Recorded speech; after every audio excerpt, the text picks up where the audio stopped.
Good morning, everybody. Thanks for coming. And welcome to the 93rd day for opening night. We're in the countdown mode, so the days of thunder have turned the corner and are heading our way. So thank you again for coming here this morning, participating in a very exciting morning. The agenda for this morning, we'll introduce Cal, we'll make some remarks, we'll open up to questions to the media, then open up to questions to our guests, as we've done in the past.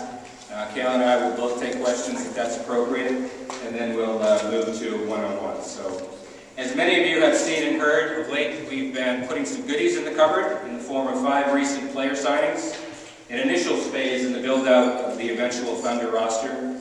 But today we're excited to introduce our new head coach, the person who will lead this franchise on the hockey side of the business beginning today. But before I share some background on Cal and bring him to the podium, I wanted to take this opportunity to introduce Cal's wife, Carrie, and extend to her a warm Thunder and Glens Falls welcome to her beginning today. Cal and Carrie.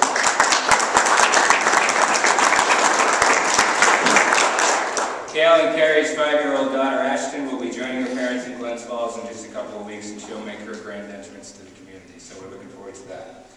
As you'll note in today's press release and in mine and Brad Pascal's remarks, Cal McLean has 747 games played and 367 games coached at the AHL, IHL, and ECHL levels under his belt at the young age of 38.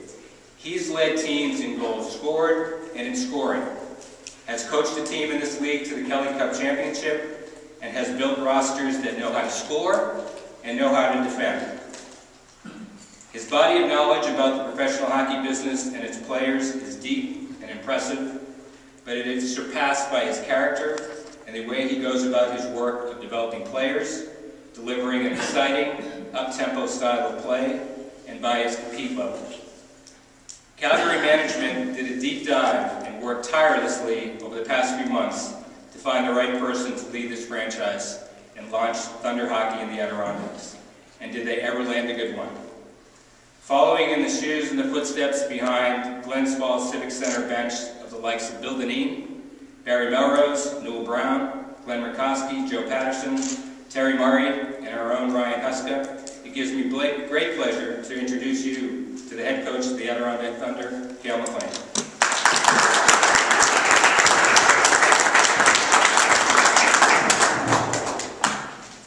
Hi everyone. I think first I'd like to say thank you for those kind words, Brian. And I really want to say that I'm honored to be a part of this franchise and to be a part of this community. With all the history that has occurred and will continue to occur in this town and the community that surrounds this new ECHL team, I feel, and my wife Carrie and my daughter Ashton all feel really fortunate that we're going to be able to be a part of this.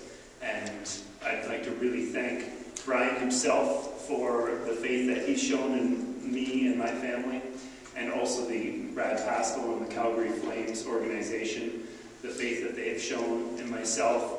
And I'm certainly really eager to get started here and put our stamp and our identity into an ECHL franchise in the Adirondack region. I think that we're very fortunate to be able to work in this community, and what a great building out there, so I can't wait to get started.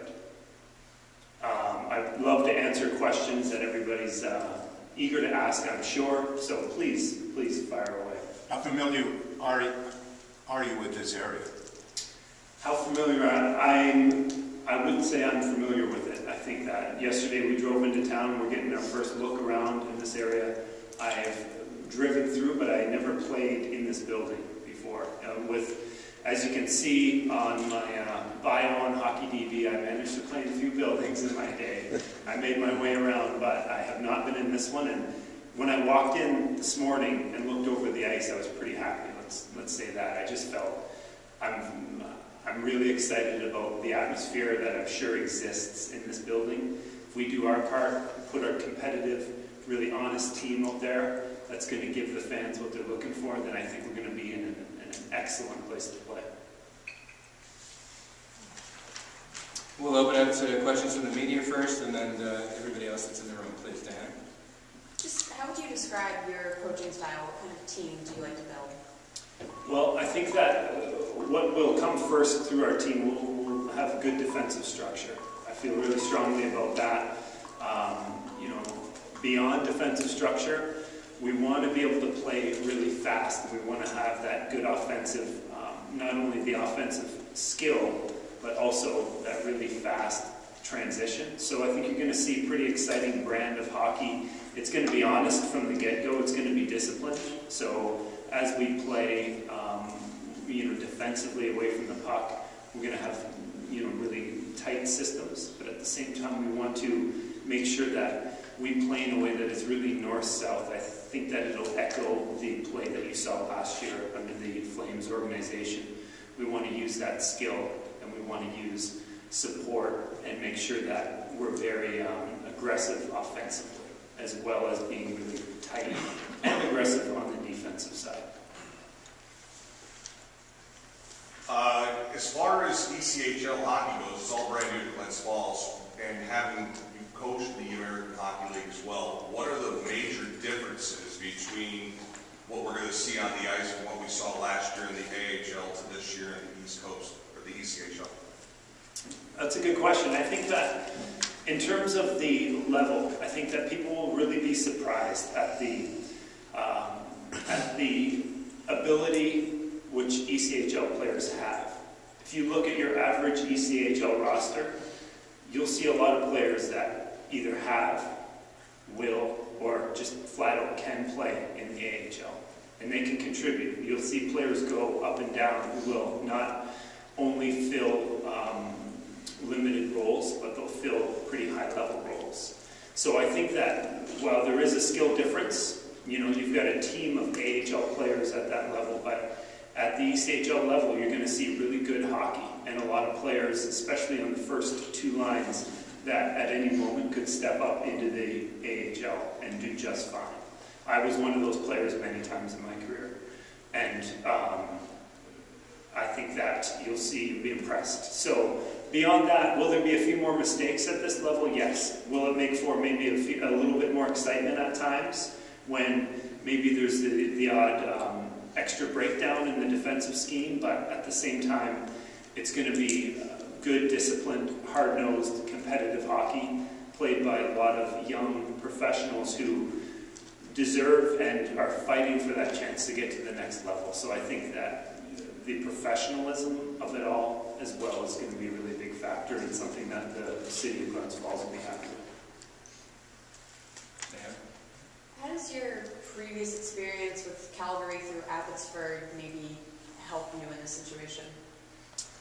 I think obviously there were relationships built when I was in Abbotsford, and I was fortunate to, you know, to be able to get to know that organization and understand what that expectation is from the top, that competitive nature and that reliance on hard work, and that, you know, the motto that everything is earned and nothing is given. I think that the Calgary Flames organization did a really good job of showing that this year.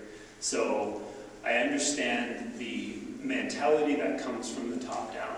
I have relationships that I've built while I've been in Calgary that I'm very happy to continue because there's some great people there. And I think that most importantly, my time in Abbotsford as AHL, as an AHL assistant coach, I was able to learn the game at a whole new level and really develop as a coach. So one of my most exciting prospects here is to be able to transfer back into a head coaching role and apply what I did learn up in Abbotsford with the Calgary organization. Any other questions from the meeting? Gordon? What head coach that you've worked with or coach that you've worked with has had the most impact on you and impacted your style of coaching now? I would say that when I was in Abbotsford, I worked under Troy Ward, who is a great teacher of the game. And Troy really helped me develop that side of how you communicate with your teams. He was very good with the detail and the obviously the work ethic that we all need in this industry. I've also was able to start my coaching career under Jared Bednar, who now has moved out to Cleveland with the Columbus organization. He's the head coach in the AHL there. And Jared was someone that I was able to win a championship with, and he's really influenced me on his ability to, his demeanor as he coaches the game. He's got the ability to really bring people in and create a good atmosphere that will push people to follow him. And it's something that I think is a little innate, but it's something special and was really good to win. The home opener in October, as you know, is against Manchester, who won the Calder Cup in the AHL. Mm-hmm. Are you going to put forth an extra effort in that game? Get you guys fired up for that one? Well, I think that every game we play, we're going to put as much effort into as we can. Do we want to win the home opener really, really badly? Yeah, we really do. And do we want to beat what is, I'm sure going to turn into a great rival? Really do. So we will definitely put every effort into every game that we come across. We will be ready to go, and we want to put on a good show. Do you have ideas of how you want to build the coaching staff? If not exactly who, then what kinds of coaching personalities you'd like to have? It's a good question, Diane, and I think that right now I have some ideas, but I also have been waiting for this moment, along with with a lot of other aspects of the team building. I'm waiting for this moment, so now I can go and get on the phone and start talking to candidates about that a little more freely. I do know that I want someone who has a lot of passion and a lot of hunger for it. So that's one thing that I think is important at the ECHL level. Someone asked earlier about the difference. I think one difference might be that there's a little more onus on less people at the ECHL level, which is just fine. It just means that we all have to work a little bit harder.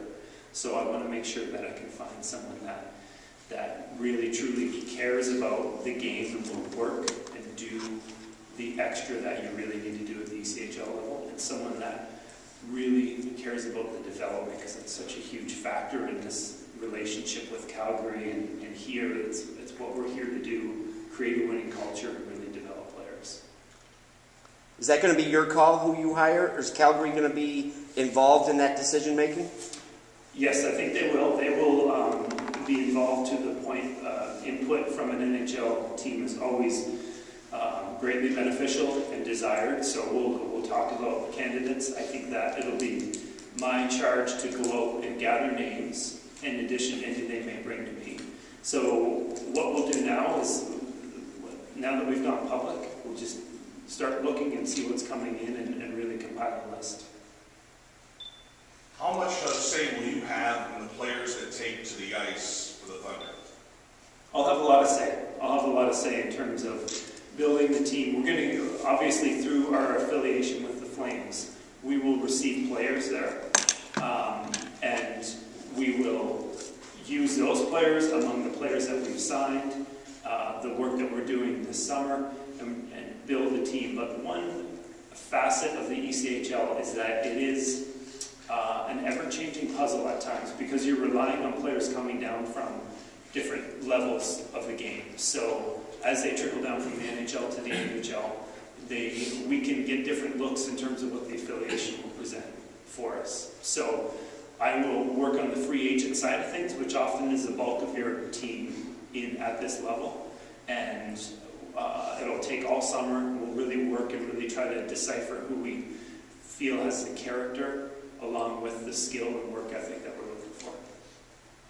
How would you describe your coaching personality? Do you like to be a disciplinarian? Do you, there's a wide spectrum there. Where do you fall? Yeah, I think I fall on the patient teacher side. So what I do in that respect is I want to be really detailed, and I really want to define the standard that we want to live up to. It is not, I don't feel that my talent is best put to work by constantly disciplining. I think that I will look for players that are going to have that professional drive. They want to get to the next level so that we can work together. And if we set really high standards for them, then it's easy to sit them down in an office and say, you're not living up to your standards. So what are you going to do about that? And what do I need to do to make that happen. So I think that I really enjoy teaching the game. I have a great passion for it. So we will definitely, I pride myself on communication over those issues. So I think that's where I fall. Questions of others in the room? When you were a player, what coach had the most positive effect on you in terms of their ability to coach, and why? That's a good question. I think as I was a player, I played for many different coaches. As I played, I got to look at a lot of different philosophies. So I wouldn't say that there was a particular coach, but I would throw some names out that gave me different reason and desire to want to get into the professional side of coaching. And someone that I played for in several areas was a man named Bruce Cassidy, who's the head coach of the Providence Bruins. And Bruce really knew the game well, and he was very cut and dry in his how should I put it? His directive. He was really direct, and so you always knew where you stood, you know. And I think it's good. You really need that, and everyone needs to understand their role and how that applies. I also played for Troy Ward when I was in Trenton, and he and Mike Havland, who has been with the Chicago Blackhawks as an assistant and has since moved over to Colorado College, both worked tirelessly to make sure that we were the most prepared team in the ECHL, and that really stuck with me. The way that we came on the ice was really, as a team that really was together and had a real mission. Any other questions? Yes. As the ECHL and the AHL go up and down, we've had it here quite a bit. For professional players, I'm just curious, when we get close to our players and they don't go up but they go down, what happens to a pro player when he doesn't make it in the ECHL? Where does he go from there? Good question. That's a good question, because it happens. It happens a lot, you know, especially at the beginning of the year. You'll see that our roster is full of AHL level players. There's more players than there are teams in terms of players coming back from Europe and coming over colleges. So there's a logjam. And so what happens to those players is there are other leagues below us that they can find gain a footing in, and sometimes those players, whether it's, for example, the Southern Professional Hockey League, which is a good league at a lower level, where players may start the season there, and as call-ups and injuries occur at this level, there may be openings where if you have a player at training camp and he did very well, and now he's moved on down there, you might call him back later on in the year. So a lot of players will push to find other places and then try to make the return as the year goes on, just as players would at the AHL level. Sir. Coach, when the Flames left last year and announced that the AHL was leaving and the ECHL was coming in, there was a lot of disappointment from the fans out there. Mm-hmm. What kind of message do you give to those fans coming in with the ECHL team? I think that you're really going to be pleasantly impressed with what's going to happen here. I think that we're obviously, having the short time I've had with Brian, I can see his level of professionalism, which is the highest I've seen in the ECHL. It's really good. And we're going to put a team on the ice that is, in all facets, professional, very hardworking and competitive, and a really exciting brand to watch. We really want to build an identity here as a place where free agents at the ECHL level want to come and play, and they want to grow. And you're also going to get us in the community. You know, we're very accessible in the community in the ECHL, so you might get a little better connection there, which everyone at our level is very eager to make. And so not only will you get great hockey, I think you get very exciting hockey on a nightly basis, and then you're going to get a really good community aspect out of our organization here.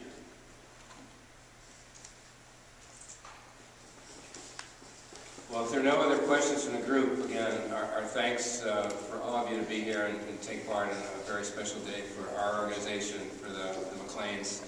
We'll break now for one-on-ones for the media. We'll all be here for a bit in case any of you folks want to stick around. But again, our thanks. 93 days from now, we'll drop the puck. Appreciate your support and looking forward to some exciting days ahead. Thanks again.